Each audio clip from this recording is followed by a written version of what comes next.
sets to interrogate a key critical concept aiming at reviewing the evolution of concept of the Orient as it has been explored, imagined and narrated in the Western literature.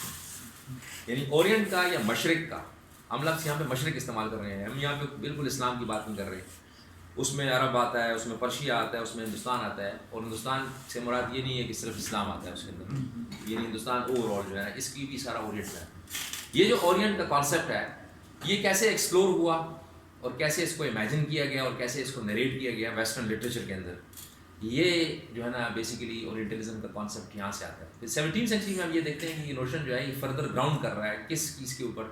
ये Portuguese जो है और Dutch और German और English फिलोलॉजिस्ट्स जो थे, जो language के माहिरीन थे ज़ुबानों के हवाले से, उनका जो इंटरेस्ट था अरबिक लैंग्वेज में, पर्शियन लैंग्वेज में और इंडियन लैंग्वेजेस में, उसने जो है ना इसको जैसे यूँ समझ लीजिए कि एक मतलब इसको यानी बिल्कुल एक इसके अंदर जान डाल दी इस कॉन्सेप्ट के अंदर, ओरिएंटलिज्म के अंदर. फिर हम 18वीं सेंचुरी की स्टार्ट में ये देखते हैं कि ये जो टर्म है ये डिजिग्नेट कर जाती है एक मखसूस किस्म की स्कॉलरशिप के साथ जो ईस्ट के या ओरिएंट के हवाले से है. और न सिर्फ ये कि ईस्ट और ओरिएंट के हवाले से, बल्कि उनके स्टाइल ऑफ आर्ट्स जो है ना, यानी स्टाइल इन ऑल आर्ट्स, यानी हर किस्म का जो आर्ट है, अगर उसके साथ हम ये इसकी फाइन आर्ट्स की तरफ चले जाते हैं तो उस पे भी जो है ना ये टर्म अप्लाई होती है. अच्छा. और फिर ये जो इंटरेस्ट ओरिएंटल लैंग्वेजेस में और इनके लिटरेचर में जो है उसी दौर में, यानी 18वीं सेंचुरी के स्टार्ट में ही जो है हमें ये नज़र आता है यूरोप में ये इंटरेस्ट डेवलप होना शुरू हो जाता है. यानी ओरिएंटल लैंग्वेजेस में और ओरिएंटल लिटरेचर्स में दोनों में ईस्टर्न वेस्टर्न जो है मुल्कों का, उन लोगों का इंटरेस्ट जो है ना मज़ीद डेवलप होना शुरू हो जाता है. और फिर ये इसको एज ए हमें हमारे सामने एक एज ए प्रोफेशन किस्म का आ जाता है कि बहुत से ऐसे लोग हैं जिनकी एम्बिशन होती थी कि हम ईस्ट का विज़िट करेंगे और वहाँ जाएंगे और हम उनकी ज़ुबानें सीखेंगे या उनके लिटरेचर्स को और फिर वो लाएंगे वहाँ से. और बेशुमार मखतूतात जो है फिर वो ये ईस्ट से लेके चले गए, जिसमें मैं यहाँ पे हम ये देखते हैं कि जर्मन और फ्रेंच जो थे ये इसमें बहुत ज़्यादा तेज़ थे. पोर्चुगीज़ भी यकीनन उसमें आते हैं, लेकिन जर्मन फ्रेंच ने फिर ये किया कि पहले ट्रांसलेशन तो यूजुअली इसी 17वीं सेंचुरी में जर्मन्स ने की. बहुत से अरबी, फ़ारसी मखतूतात और यहाँ से संस्कृत की किताबें और यहाँ जो ज़ुबानें उस वक्त तक डेवलप हो चुकी थी, उन ज़ुबानों के हवाले से जो है ना वो लोग चीज़ें ले गए वहाँ पे और उनको ट्रांसलेट किया उन्होंने जर्मन में. 18वीं सेंचुरी में वही चीज़ें जो है मैक्सिमम जो है फिर वो फ्रेंच लैंग्वेज में वो ट्रांसलेट हुई. उसके बाद हमारे पास अंग्रेज़ी में आती नहीं. अच्छा, लिटरेरी ओरिएंटलिज्म का तो कॉन्सेप्ट तो फिर हम ये एडवर्ड सईद की किताब ओरिएंटलिज्म से देखते हैं कि जो ये ओरिएंटलिज्म का जो पूरा डोमेन है ये लिटरेचर के अंदर कैसे, या इसको लिटरेचर के साथ एक्सक्लूसिवली हम कैसे रिलेट कर देते हैं ना, इसमें आता है. हमारा आज का असल में वो ये था कि जर्मन ओरिएंटलिस्ट जो थे वो इंडिया में कैसे यहाँ आते हैं और इनकी क्या कंट्रीब्यूशन है ना, ये बड़ा इंपॉर्टेंट किस्म का एक वो है. हो जैसे मैं बताऊँगा. जी जर्मन तो है, जर्मन ओरिएंटलिस्ट जो थे सबसे पहले तो वही आए थे, ये पोर्चुगीज़ आए. हाँ, सबसे पहले मैं इसकी थोड़ी सी बैकग्राउंड देता हूँ आपको. पॉलिटिकल इकोनॉमिक स्टेबिलिटी हमारे पास आती है 17वीं सेंचुरी. मुगल इंडिया जो थी, यानी जो 17वीं सेंचुरी का मुगल इंडिया था, वो यूरोप के लिए एक बड़ी, जिसे कहते हैं, एक land of innumerable possibilities, innumerable resources, innumerable opportunities, treasure island. बिल्कुल ये यूँ समझ लीजिए ना कि 17वीं सदी का जो मुगल हिंदुस्तान था वो यूरोप के लिए ऐसी हैसियत रखता था. और फिर हम ये देखते हैं कि जो इंडिया का सदर्न सी पोर्ट है ये ओपन था अफ्रीका और मिडिल ईस्ट और अरब ट्रेडर्स के लिए. ठीक है जी. तो यहाँ पे ये हुआ कि ये जो अरब ट्रेडर्स, मिडिल ईस्ट और अफ्रीकन ट्रेडर्स यहाँ पे आते थे इस सदर्न सी पोर्ट की तरफ, तो यहाँ से ये हिंदुस्तान में उस वक्त यूँ समझ लीजिए कि उस दौर के मुताबिक ये इंडस्ट्री जो है वो डेवलप हो चुकी थी.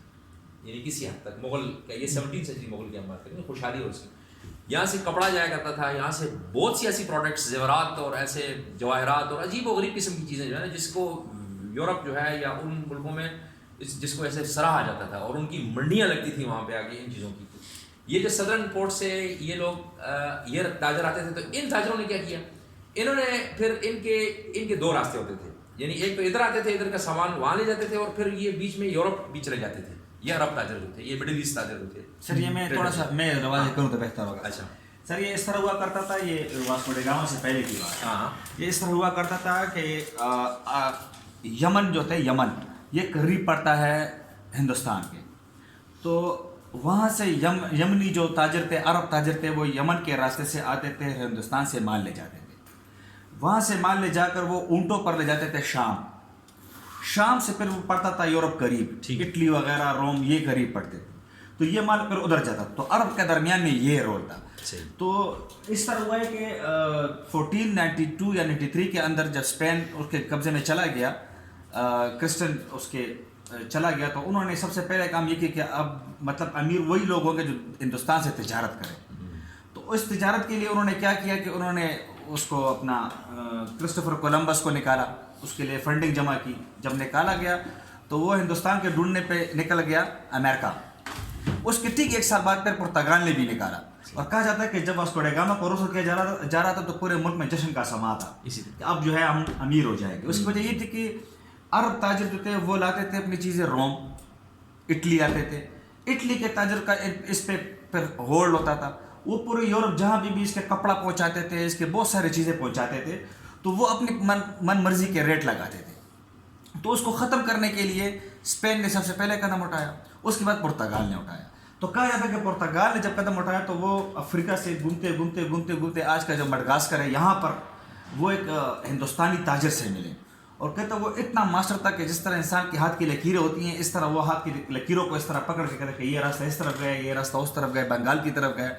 उसका नाम भी है उस तारीख में। कहते उसने फिर इसको वास्को ड गामा को जो है हिंदुस्तान का रास्ता सीधा किया। तो दूसरा रास्ता फिर उन्होंने फिर पूरे अफ्रीका को मार के हिंदुस्तान आने का जो है दरियाफ्त कर लिया था। उधर से फिर इनके सबसे पहले ये पुर्तगीज आए हैं, फिर डच आए हैं, ये सब भी आए हैं, फ्रांसीसी आए हैं।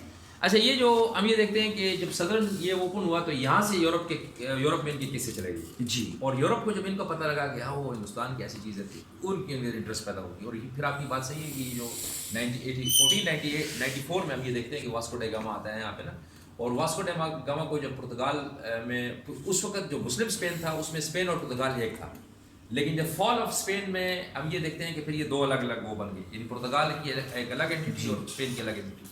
और वहाँ से उन्होंने इसको भेजा वास्को ड गामा को। और उधर से कोलंबस जो था बेसिकली तो वो इटालियन था, लेकिन वो स्पेन ने उसको वो किया, यानी स्पॉन्सर किया, जो भी समझ लीजिए कि स्पेन ने बेसिकली उसको स्पॉन्सर किया और वो चला गया। तो इन दोनों ने, तो ये तो ऐसे लोग थे दोनों के, इन दोनों के जाने से यानी ये हिंदुस्तान आया और वो उधर चला गया। और ये आने से पोर्तुगीज़ यहाँ पे आना शुरू हो गए। ठीक है जी। अरब मुस्लिम पोर्चुगीज़ जो थे ये कनेक्टेड थे मुस्लिम स्पेन में। सर हिंदुस्तान के बहुत से ये हमारे उर्दू के बहुत से अल्फाज आज भी पुर्तगीजी से, क्योंकि ओल्ड से आए हैं। सबसे पहली जो रिसर्च उन्होंने की है वो पोर्चुगीज़ ने ही उर्दू के ऊपर, उर्दू के बेशुमार अल्फाज और उर्दू की जो बुनियादी ग्रामर की चीज़ें हैं वो इन्होंने ही लिखी और इन्होंने ही इसको इकट्ठा किया है पोर्चुगीज़ ने। फिर हम ये देखते हैं कि 1493 में जब ये तो अलग अलग हो जाते हैं। 1540 में हमारे पास वेस्टर्न और सेंट्रल सी पोर्ट्स सारे के सारे तकरीबन वो ऑक्युपाइड कर लिए थे इन्होंने, पुर्तगालियों ने। ठीक है। इनके बाद आते हैं वेलेंदीजी, जिसको हम कहते हैं ये डच उनके लिए लफ्ज़, हाँ सब डच।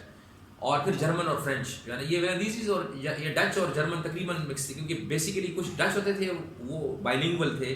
डच वो जुबान भी थी उनकी नेदरलैंड वाली, और ये जो जर्मन लैंग्वेज भी आती थी ना, आज भी सर डुचेलैंड कहते हैं। हाँ डुचेलैंड, बस वो डच और जर्मन हम इनको रेप्लिकेट करते हैं। वो डच है, ये हम इनको रेप्लिकेट करते हैं ना बेसिकली, क्योंकि जो वेलेंदीजी वो स्कॉलर थे वो बेसिकली जर्मन भी थे।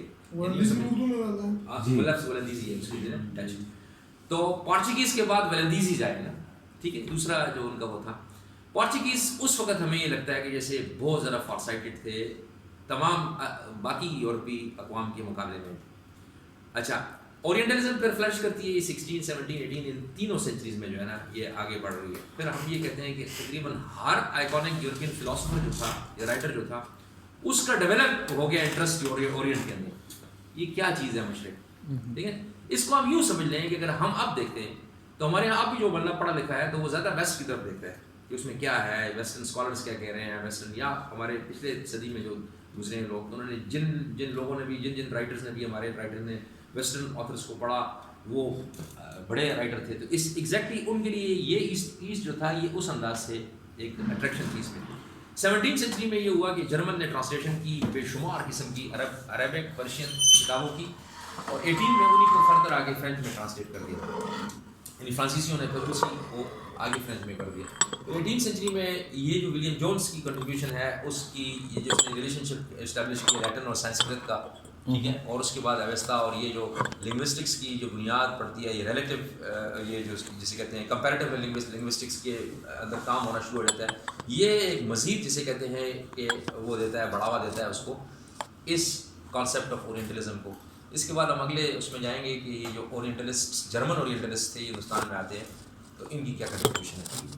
ہاں thank you. Thank you sir.